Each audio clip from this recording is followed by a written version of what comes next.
A growing number of people have noticed hearing loss over the COVID pandemic. A 2021 survey found people not only became more aware of their hearing loss, but felt they had a harder time communicating and said it impacted other areas of their health. Thanks for joining us for this week's Health News You Can Use. I'm Lindsay Stish. This week we're talking about what's causing this trend and a big milestone in hearing loss treatment at St. Luke's.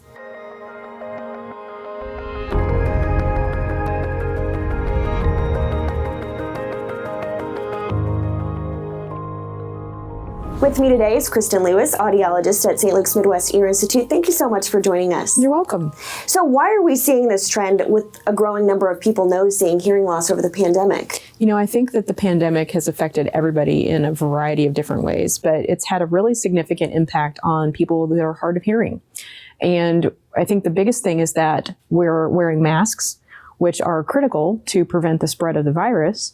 But for people with hearing loss, that takes away the ability to lip read. And it also muffles the sound of people's voices. So people that already have hearing loss are noticing a more difficult time communicating, but especially people who didn't realize they had hearing loss are noticing that they are having trouble hearing and coming in to have their hearing checked as a result. And the way we communicate has changed over the pandemic with more virtual communication. Has that played a role as well? I think that has also played a role. So many people are working from home. They're using Zoom or Teams to communicate with their work coworkers, and they notice that they're not hearing as well when they don't have that interpersonal interaction and that sound is just coming through a speaker.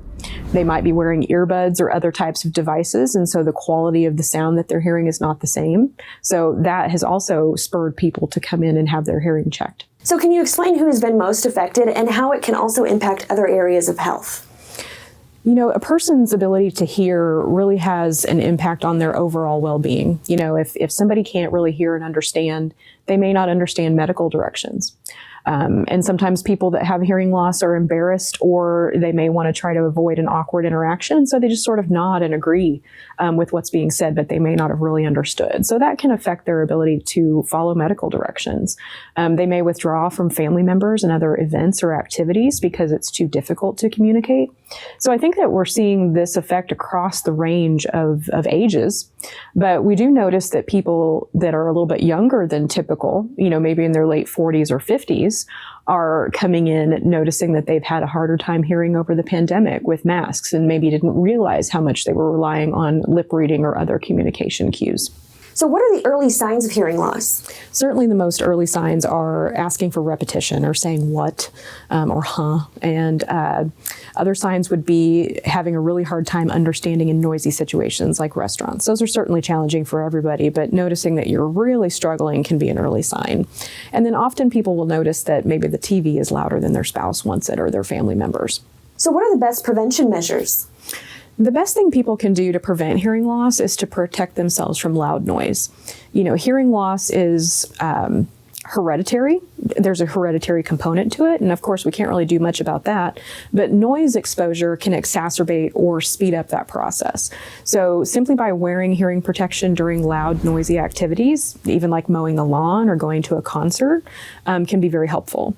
Also, people who are using streaming, like to earbuds for a significant portion of the day, keeping the volume down as opposed to louder can also be a way to prevent hearing loss. Now shifting to a big milestone at St. Luke's Midwest Ear Institute this week, can you share how many cochlear implants we've performed? Yeah, so this week we performed our 2000th cochlear implant. And that's a really exciting milestone for us. You know, we did our first cochlear implant back in 1979 when Dr. Lecce founded the Midwest Ear Institute. And it took 25 years to do 500 implants, but then it only took another 5 years to do the second 500 implants. And now 10 years on, we've done another 1,000. So this is just, you know, another big milestone that shows us that we're still able to help people restore their hearing and improve their lives.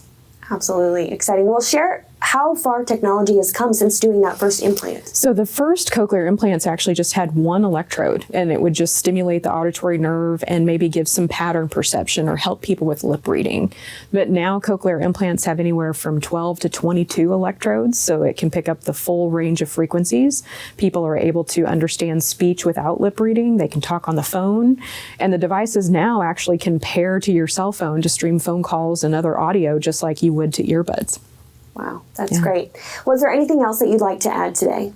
I think that the takeaway would just be to, not ignore your hearing loss. If you feel like you're having more difficulty communicating, don't wait, be proactive and take action, and at least get a hearing test just to see where things are. Okay, great. Well, thank you so much for joining us today. Yes, absolutely. If you'd like to find out more about St. Luke's Midwest Ear Institute, visit stlukeskc.org/MEI. You can also stay up to date with all the latest developments on the COVID pandemic and other health news from St. Luke's at stlukeskc.org/news. Thanks again for watching. We'll see you next time on Health News You Can Use.